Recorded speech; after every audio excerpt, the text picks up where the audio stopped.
So today I'm going to show you how to add a cover page to your Microsoft Word document. So take for example you've typed, you've done everything you need to do, then you need to just add a cover page.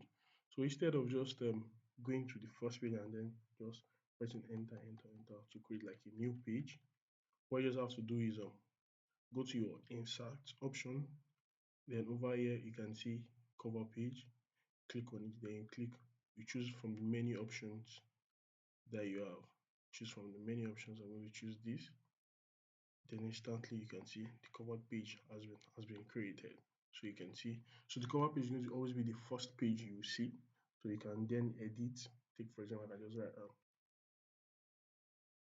sweet novel.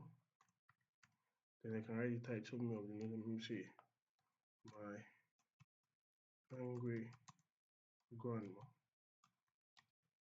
Then you can just tweak it, edit, and whatever it is that you don't want, you can remove. You can just delete them. So that's how to add a cover page into your Word document. Thank you.